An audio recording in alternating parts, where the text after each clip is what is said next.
के महाभाग विद्यानुगुणम परमस्माकं संधोपत्रम संसम संधि सत्वरम। एक समय सभी ऋषिगण धर्म क्षेत्र रूपी कुरुक्षेत्र में एकत्र होकर पुराणों के मर्म जानने वाले धर्मज्ञ सूत जी से पूछा, और ऋषियों ने कहा, हे पुराण प्रवीण, हे महाभाग, मुझे अचानक एक संदेह उत्पन्न हो गया है, आप उसे समझाकर दूर कीजिए। अतुल तेजस्वी श्री विष्णु भगवान के अनेक रूपों का वर्णन मैंने सुना, किंतु यह नहीं जानता कि उनमें सर्वश्रेष्ठ कौन है। फिर कृपा करके हम इस भेद को बताइए। सूत जी ने कहा है, मुनिगणों, संसार हित के लिए सर्वोत्तम शुभकर प्रश्नों को आप लोगों ने पूछा है, उसके लिए मुझको बड़ी प्रसन्नता है।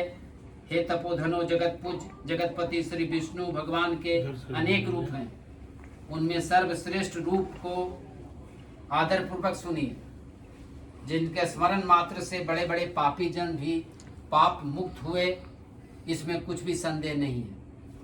इसी प्रश्न को एक बार क्षीर समुद्र में लक्ष्मी जी ने भगवान विष्णु से पूछा था, और लक्ष्मी ने कहा, हे जगन्नाथ, भक्तजन आपके अनेक रूपों को भक्ति पूर्वक पृथ्वी पर पूजा करते हैं। हे स्वामी, वे सब रूप समान ही हैं या मुख और गौण के विचार से भेद भी हैं। भगवान विष्णु ने लक्ष्मी से कहा, हे प्रिय, जब मैं जोग माया के साथ समूचे ब्रह्मांड को अपनी आत्मा में समेटे लेता हूँ, तब अनेक रूप धारण करूँ, इस तरह की इच्छा रखता हुआ जीवों को कर्म भोग के लिए क्षण भर में असंख्य लोगों को जिस रूप में रचना करता हूँ, उस रूप को मैं कहता हूँ। तुम ध्यान से सुनो। हे देवी, चारों तरफ से प्रकाशित करता हुआ अनेक सूर्यों के तुल चमकने वाला विश्वकर्मा का रूप धारण करता हूँ, एवं उसके बाद नर सृष्टि करने की इच्छा करता हूँ। पहले तपस्वी ब्रह्मा को रचता हूँ, उस ब्रह्मा को स्तुति, यज्ञ, गान के प्रकाशन करने वाले ऋग, यजुर्वेद, सामवेद का उपदेश करता हूँ। इसी प्रकार सिर्फ विद्या के प्रतिपादक अर्थवेद को भी प्रदान करता हूँ। इसी वेद द्वारा शिल्पियों ने अनेक वस्तुओं की रचना की है। हे महेश्वरी, सभी रूपों में ही मुख्य रूप है, जिसने सारी सृष्टि को क्षण भर में निर्माण किया है।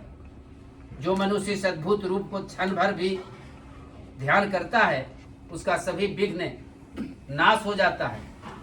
शिल्पी विश्वकर्मा भगवान का ध्यान करता है और उसका समूचा दुख दूर हो जाता है। सूत जी ने कहा, इस प्रकार त्रिलोक के स्वामी श्री विष्णु भगवान ने लक्ष्मी जी से अपने रूप का वर्णन कर चुके होंगे। ऋषियों ने कहा, सभी धर्मों को जानने वाले वक्ताओं में श्रेष्ठ हैं।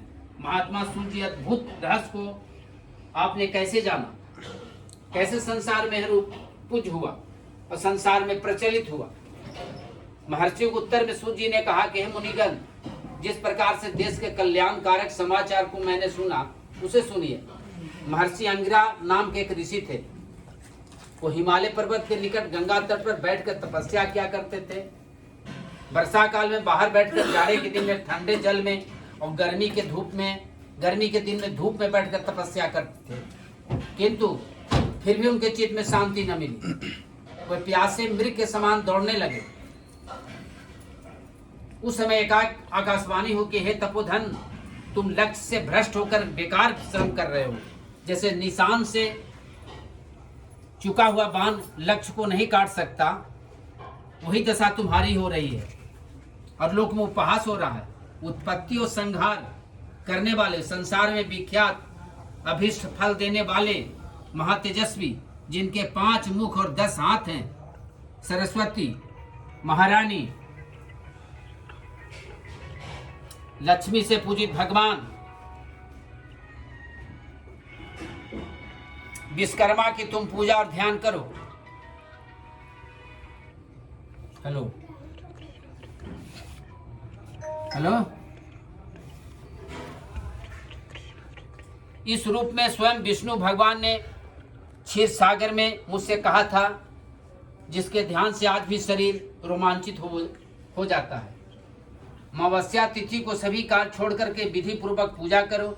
ऐसी आकाशवाणी सुनकर अंगिरा मुनि संदेश में पढ़कर ध्यानास्थ हुए। श्री विश्वकर्मा भगवान के ध्यान से उनके चित्त में शिल्प शास्त्र का भंडार अर्थ सहित अर्थवेद का ज्ञान हुआ। इसी तत्तक मुनि अंगिरा ने अपनी बुद्धि से विमान आदि वस्तुओं का आविष्कार किया और श्री विश्वकर्मा भगवान की कृपा ने ही यह जगत सुखी हुआ, क्योंकि उन्हीं की कृपा से गाड़ी आदि बनाने के ज्ञान का प्रसार हुआ।